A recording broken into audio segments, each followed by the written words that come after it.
Thank you. So it's my distinct pleasure to be welcoming Jim Keyes, board member for the business school, to have a conversation. I'll say just a few quick comments, and then other things will come in our conversation. But Jim is sort of a very sort of successful global business leader that in his interesting journey, he worked on two iconic companies that went through sort of interesting times, 7-Eleven and Blockbuster. So we may touch upon that later on. He's interested in retail, consumer goods, technology. He now serves on various boards. He lives in the beautiful state of Texas. He travels around the world. He enjoyed the Monaco Grand Prix last weekend. I did. He and I intersect each other in various random places. Last time we were trying to meet was in Abu Dhabi.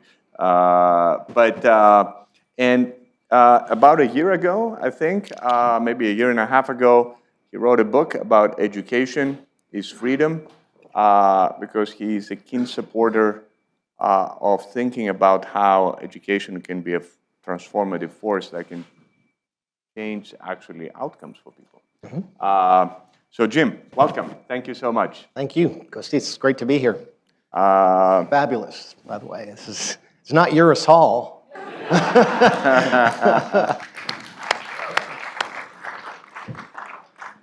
So, maybe we can jump right into sort of business education, your trajectory, and leadership. In particular, talking about sort of eventually you had about 20 years ago, you went through two experiences where you were leading sort of very established companies through transformative periods. And maybe you can tell us a little bit about that journey, and we can start from there. Sure.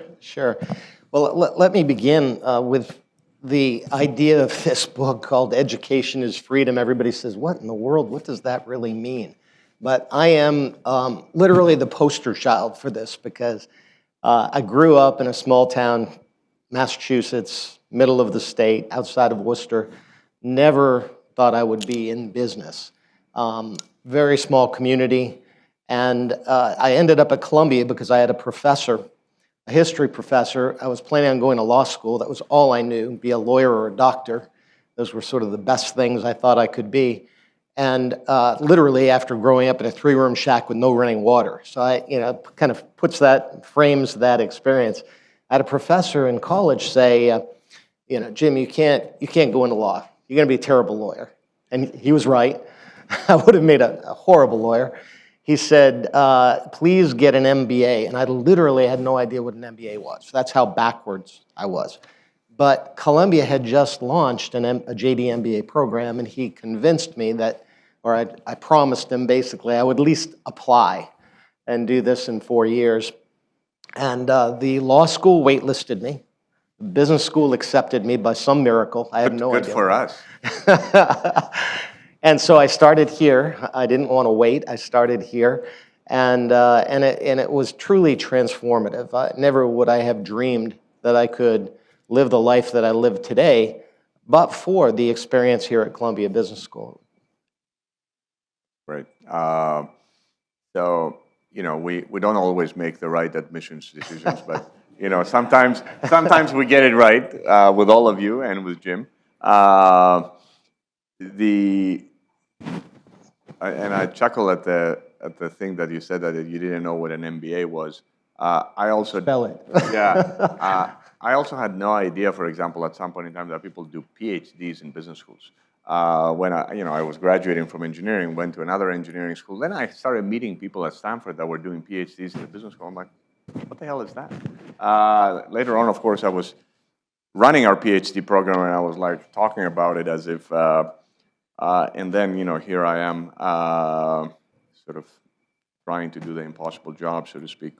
So in your book, you talk about some kind of skills that sort of prove sort of incredibly important, in particular necessary for leadership. You want to walk us a little bit through the key insights in sort of in an abbreviated way? Sure. Well, we all know what we teach here, of course. I was in Dean Burton's accounting. You know. I mean, I don't. I took statistics before you were here. Accounting, statistics, finance, all those classics. But what people don't really see, and I think is the true value of Columbia and the MBA program especially, is what I call the meta skills. I call them the meta skills because I was out talking about soft skills and people said, nah, you can't call them soft skills. It's not cool enough. You have to, this is the information age. You have to call them meta skills. I said, okay, sounds good. Same thing. It's things like dealing with change, embracing change, managing through change, confidence. I don't remember a class when I was here on confidence, but it's a skill that can be learned, and I learned it to a large extent through my experience here. Creativity. You don't think about creativity at Columbia Business School, but short story, I mentioned Dean Burton. John Burton was brutal. The movie Paper Chase, he was one of those guys. Anybody have John Burton when you were here for core accounting? You remember? Make you stand up, and if you didn't do the homework assignment, you'd be toast because you'd embarrass yourself in front of the whole team. Well, I was in core accounting. I was a poli-sci undergrad. No accounting whatsoever. In core accounting, in this tough class, and the guy on my left is from KPMG, and the guy on my right's from Deloitte. And I'm going, oh boy, I'm in deep trouble. And then all of a sudden we get this case study. And I'm like, what do you mean? I don't want to have to rely on somebody else for my, well, oh, wait a minute, maybe I should. I'm in accounting, I'm going to need their help. And it turned out that I didn't have any accounting experience, but it was an advantage. We were given an assignment. I brought in a crazy creative solution to the assignment.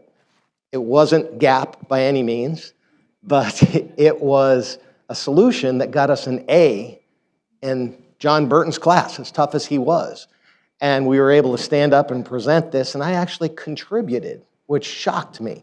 And it built a level of confidence that eventually led to being able to be chief financial officer of a public company of 7-Eleven, and then ultimately CEO. That never would have happened but for the soft skills, the meta skills that I gained here at Columbia Business School. Not my accounting, that didn't help me. I'll never be an accountant. But to be able to manage accountants and manage I want to be firm. a creative accountant. Yeah, well, my audit partner used to call it Key's accounting principles. He called it affectionately crap accounting when I would suggest things. But it truly was a great advantage. Yeah. We were having a discussion again about 45 minutes ago, and we're talking about AI and what's going to do. And in some sense, as much as it will transform everything, it's all about people, right? And the school will continue to thrive, and we'll continue to educate incredible people that can leverage this technology to affect positive change. But then you got to be able to work with people and motivate people and inspire people and lead people. And in some sense, that will continue to be sort of bread and butter. And it's a hugely important thing that I'm sure all of you that are now leading teams, corporations, big groups, you recognize that that's the only thing that matters. So that's the meta skill. So let's talk a little bit about your professional experience, because you went through two iconic brands, right, that everybody in this room have heard, and through very difficult periods. Yeah. Yeah, I lived there. The 7-Eleven was the first, and I am old enough to remember Black Monday. We were in the midst of an LBO in 1987 in October, trying to take the company private. This was the Barbarians at the Gate days with Drexel and Milken and that whole crew, convincing the founding family that they should take it private. We did. We were on the road on Black Monday, should have pulled the deal, kept going. Don't worry, it's just junk. It's $4 billion. You can deal with it, 17.5% interest, no problem. It's like buying a company on your credit card, worse. and And it was just a matter of time. So we ended up filing by 1991, had to file for bankruptcy. I'm still a relatively young guy at the time. I thought maybe my career is over. But it turned out that I had a huge lesson in that opportunity, in that crisis. I learned, and I've coined the expression, my first 3 words when writing this book that I was trying to communicate to both students and entrepreneurs is that change equals opportunity. I wrote down those 3 words. I stepped back and I went, look at that. CEO, the acronym. Duh, right? And it's true, and that was my experience. Embracing that idea that this change is not going to make 7-Eleven go away. It's going to force us to reinvent ourselves, which we did with our partner 7-Eleven Japan. We couldn't even sell the decent hot dogs. They're still struggling a little bit today in 7-Eleven US. 7-Eleven Japan was selling restaurant quality sushi and had 4 times the sales through 1/3 of the square feet per store. Fabulous model. They had harnessed the power of technology to make more informed decisions inside the store. And that experience gave me the opportunity to jump in, roll up my sleeves. Instead of having my head down, as most of my peers did during those turbulent times, I kept my head up, worked harder, came out of it as head of strategic planning for the new entity going forward, and then CFO, and then Chief Operating Officer, and ultimately CEO. So that change was an opportunity for me personally, that crisis, and professionally as well. And for the company. It was a great opportunity, both for the company to reinvent itself and for me personally to have an opportunity I probably couldn't have had in a successful company without crisis.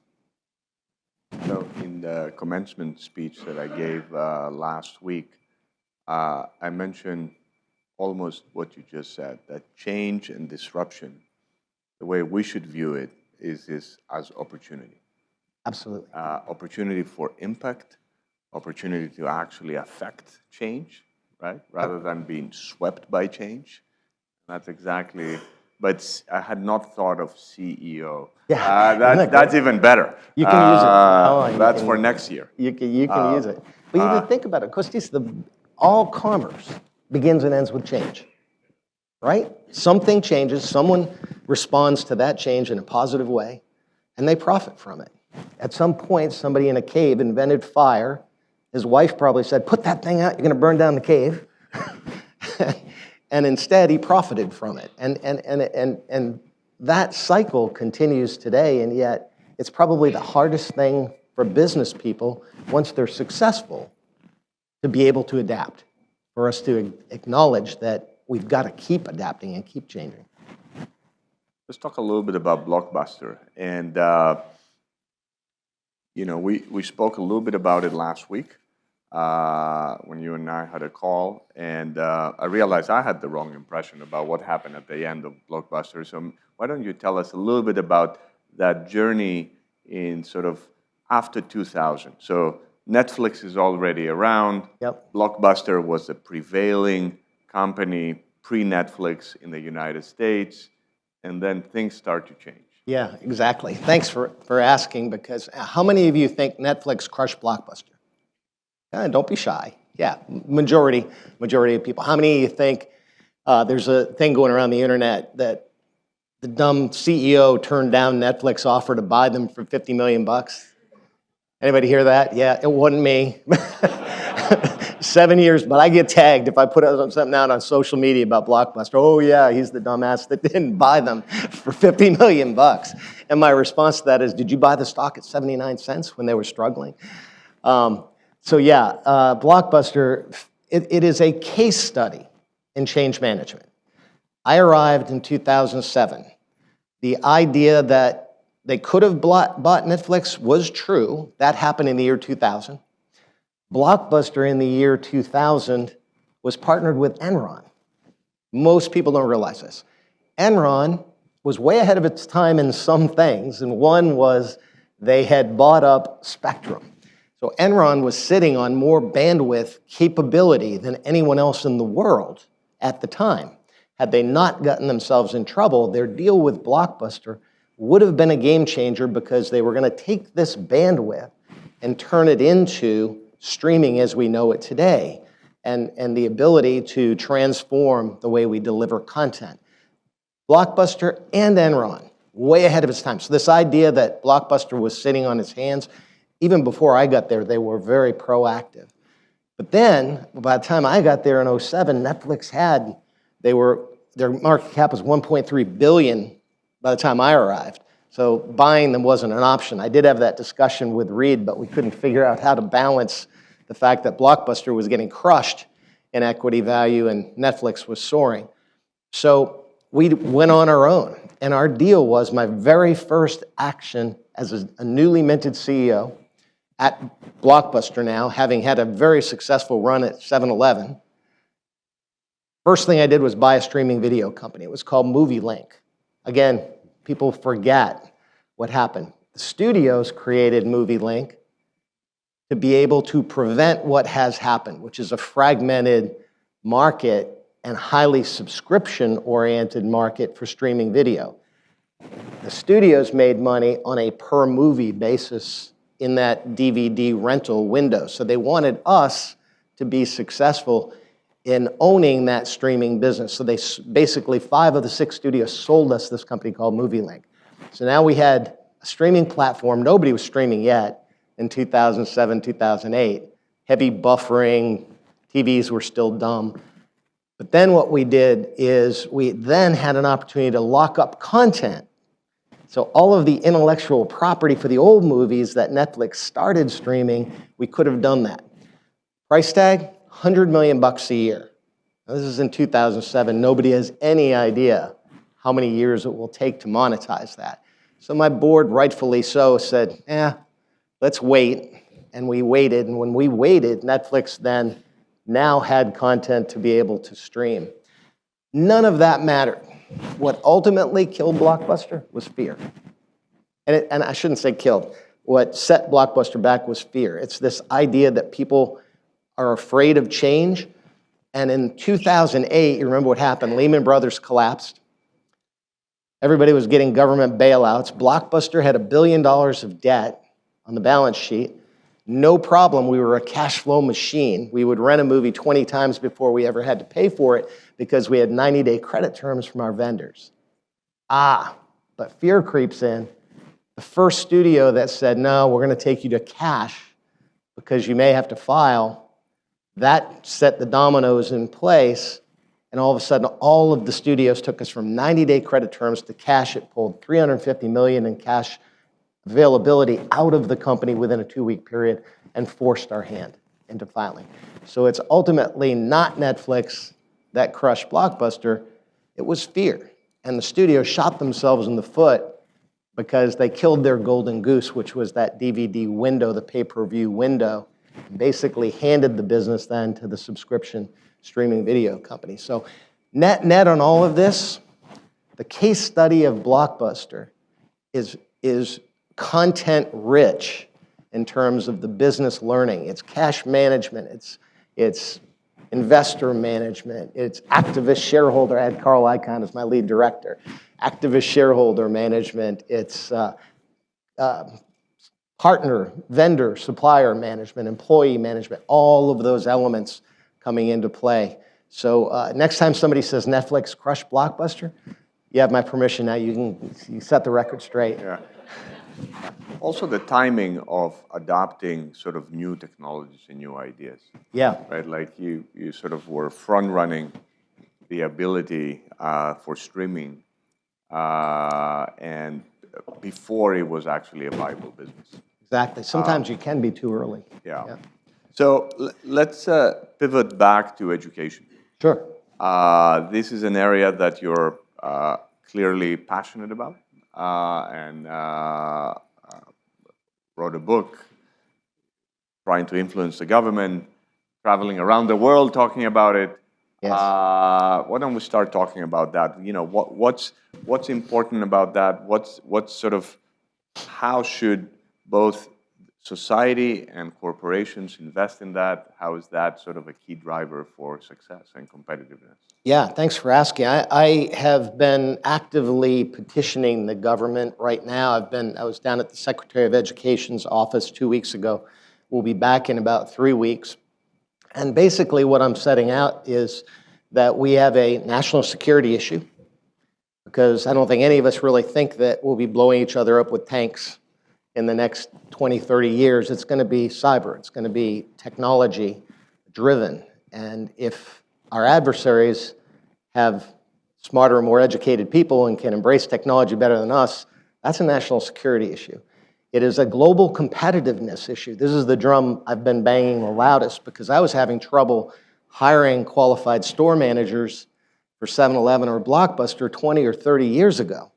Now dial forward, it's even worse. Our graduation rates from college have been plummeting. China since 2012 has gone from roughly 40% of their population to almost, they're going to push through 60% of college-age kids that are actually attending university. Our same trajectory during that period of time was high 50s, 2012. Today, we're going to break through 40% and down this year. And that polar opposite in our fundamental ability to educate the populace is a global competitiveness issue. I call it a supply and demand crisis that's unrecognized right now. If this was chips, we'd be building factories. It's the most valuable resource any of us have. It took me 40 years to realize it, the human resource. And as corporate America, or corporations all over the world, we've got an obligation to make sure that we're building that pipeline of future highly educated employees. So that's what I'm basically doing, is fighting this narrative. And the narrative kind of comes from this populist movement, I think, where it's very popular to bash Columbia, Harvard. And it's very popular to say our schools are awful, they're indoctrinating kids, they're doing all this stuff. My argument is we can't afford to just blame each other or point out the problems. It's time for us to step back and recognize that education drives a working democracy. It drives global competitiveness. So it's time for us to step back and rebuild, as you're doing here at Columbia. Use technology to rebuild the way we're teaching and learning to become and stay relevant. We do it in corporate America. It's time to do it for our education process as well. Yeah, it's beyond the topic du jour here at Columbia and in every other elite research university, which I'm not going to go there because I can talk for hours. But you mentioned technology, and clearly you must be thinking about how technology is going to change education. So what are your thoughts about that? Yeah, thanks for asking. The idea that I'm trying to advance, I had to change the tone. My first tone was, don't eliminate the Department of Education, reinvent it. Wide-eyed, I'm in there very naive, and I was very quickly slapped down and said, no, it's gone. So I changed the tone. My new idea is, let's have a mega idea. Let's make education great again. Now I got in the door, right? So now I'm in the door, what am I going to do? What I'm proposing is, the president just signed an executive order saying we're going to have AI in all the schools. I'm in there saying, yeah, that sounds good. How? Where's the infrastructure? You don't have the plumbing, you don't have the pipes. We've got a dial-up Wi-Fi capability in every public school in the country. We have fabulous online learning tools, AI-assisted tutoring, and meanwhile, we've got schools that have horrific illiteracy rates. So let's dial up the ability to harness the power of these technologies. I'm a scale guy. I'm not an education guy. I'm a scale guy. I know the power of technology across 55 million public school kids. We can afford to bring technology to the classroom in a way that no one-off private school could ever dream of doing, because we have the power of scale. Now, what we have to do is have somebody have the vision and say, let's light up our education system, and what I'm calling it is the Internet of EdTech. So in other words, light up the schools with the technology platform, build the plumbing, and then pick the best education technology schools in the world and make them available to every classroom and every public school kid. On top of that, you can overlay for-profit tools. That's fine all day long. But let's have a baseline with absolutely 100% literacy by the time we're in the 3rd grade. That's possible. That would be a huge leap forward and a great equalizer, too, for opportunity across the country. Then, of course, we could expand that opportunity to the world because this is really a global opportunity, not just a domestic one. That's the dream. Good. Well, fantastic. So we'll stop and take questions before we run out of time. You can ask anything for any of us, and we'll try to do our best. And when you ask a question, please try to keep it short. Okay. Does anybody have something? Okay, Inger.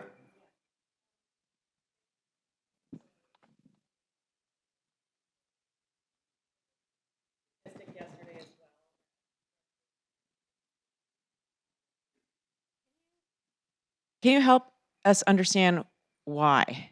Like, are students not applying to college? Is it the cost of a college education? Is it, what are the key factors contributing to that? Yeah, and I attribute it to, I've done a lot of study of why is this, and I attribute it to the narrative. And again, I'm going to blame this populist trend because it's easy to fall back. This is almost the Blockbuster story, right?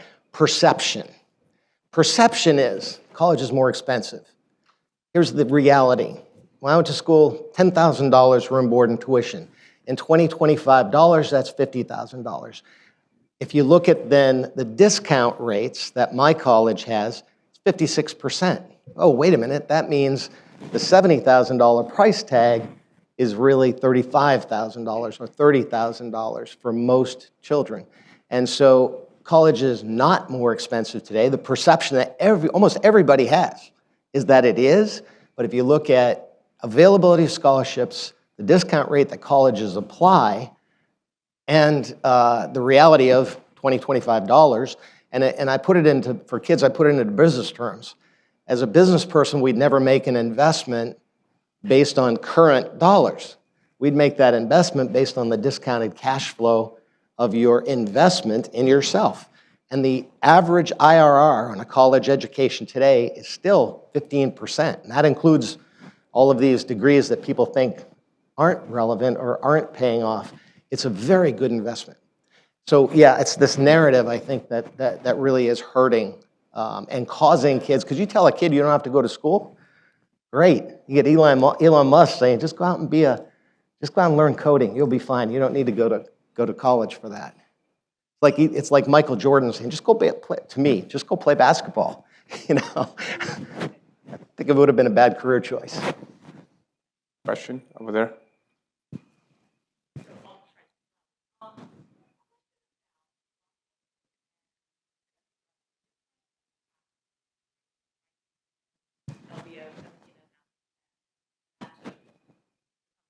And then you restructured. For Blockbuster, the 2 weeks of $350 million liquidity, like, what do you know today that you could have tried to forestall that? Because liquidity is what kills companies, like, or lack of liquidity. I'm just curious, like, what did you apply today? Is there anything different about the capital markets or the technology or the capital available? Just curious about that. Absolutely. Thanks for the question. The very first, when I got to Blockbuster, I was, after a good run at 7-Eleven, I was partnered with private equity. They were trying to get me to go buy something. My first volley for Blockbuster was to take it private because I knew it was going to be a heavy lift in the public markets to transform it. I ended up, I'm on a road show raising the money to buy Blockbuster to take it private, and I end up in an investor who picks up the phone, and 20 minutes later I'm in Carl Icahn's office, and he says, "Oh, I'm the finance guy. You're the operating guy. I got your back." And he did for a while, until he didn't. I missed the opportunity. Had we refinanced in 2007, taken the company private, refinanced then, our average interest would have been 6.5%, 7% to do that deal, and we would have sailed right through the financial crisis without batting an eyelash. That was my first miss. My second miss was that even after joining the company, we broke a bank covenant. The first week I was there, oh, great, thanks for this news. We had violated a bank covenant. The bank's ready to shut us down. Instead of refinancing the debt then and looking at a couple basis point change versus what I knew I was going to be able to do to fix the company, I kicked the can down the road. Pushed it out till 2009. Well, by 2009, the banks were shut. I couldn't refinance the company.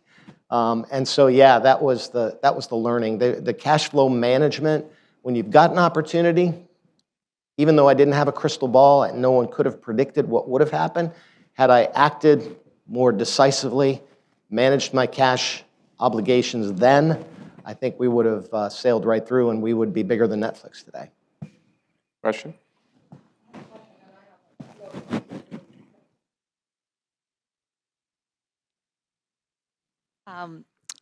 It's a question for Dean Maglaras. So I was curious, you mentioned the group of folks who are sort of focusing on the future.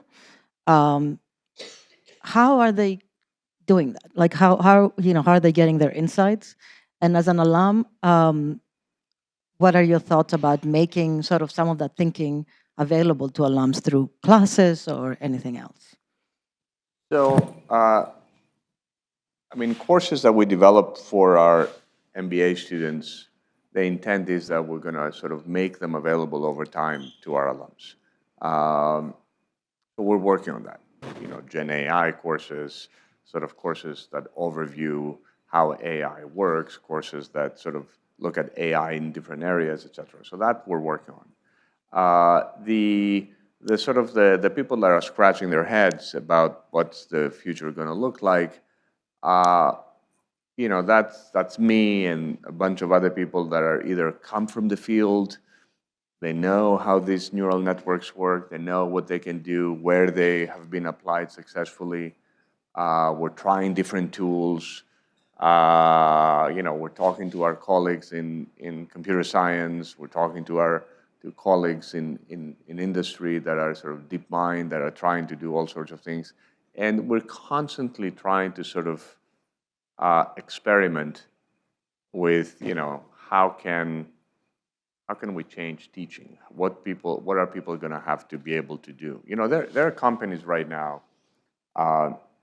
You can walk in to a room, you can talk to your TV, and you can say, "Can you go and analyze this and that problem? Go and collect some data."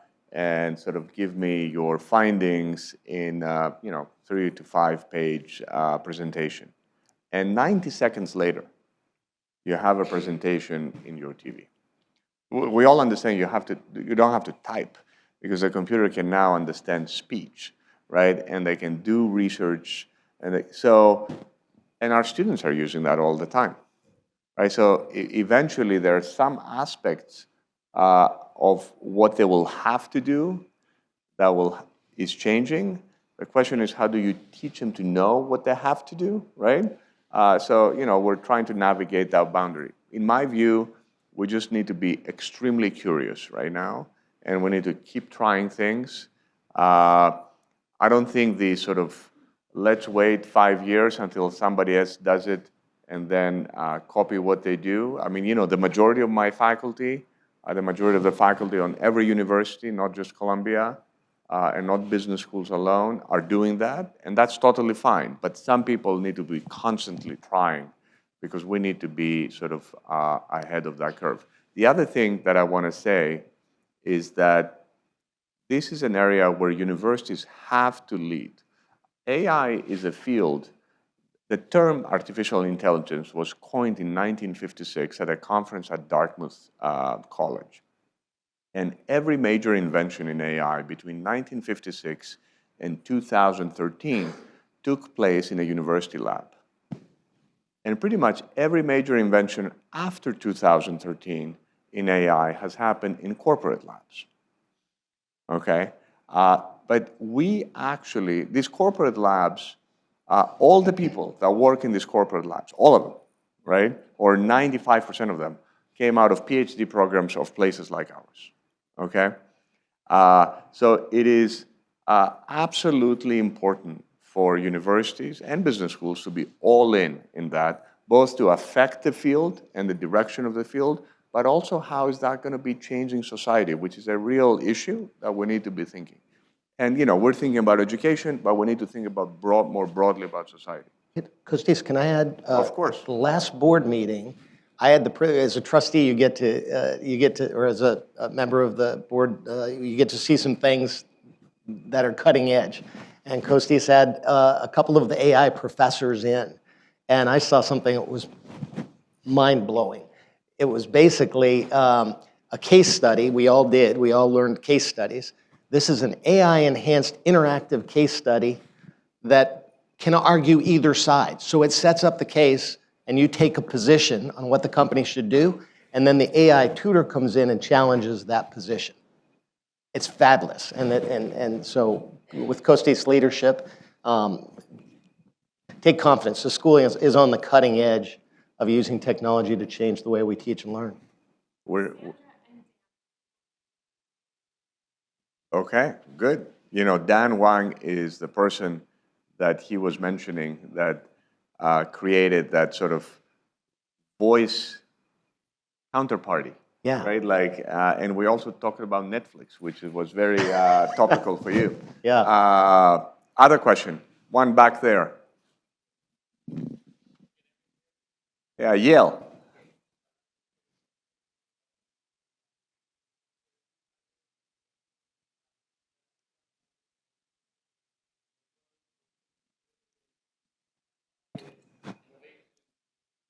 Happened, and then a lot of regulations kicked in that opened up the market. Then came, different forms of machine learning. That was the early stages of AI, and it then transformed into something more mature. And finally, you had a couple of aha moments. In between, you had cloud computing. And again, I'm just being in a narrow field of finance, so forgive me, I'm not going into other areas. What do you see as the next big shoe to drop? Or, assume that AI has had its moment and now it's going in for mass adoption, etc.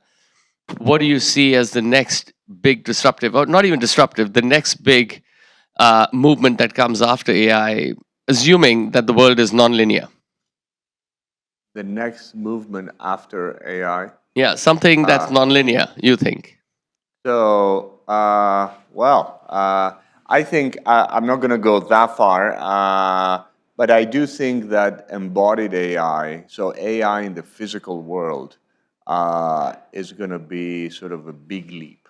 So AIs that move around, that they're cooking your food, that they're nurses, that they're doing incredible amount of that building, that are construction workers, and that is something that is still kind of decades out.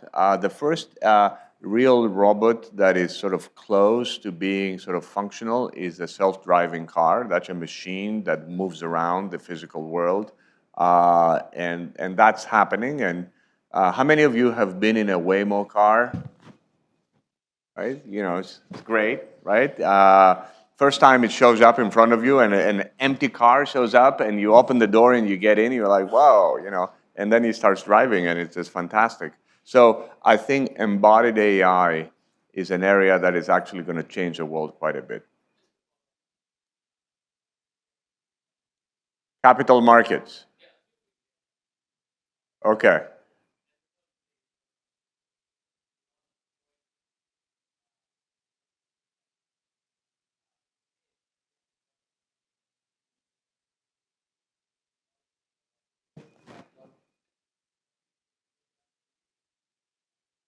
Yeah. So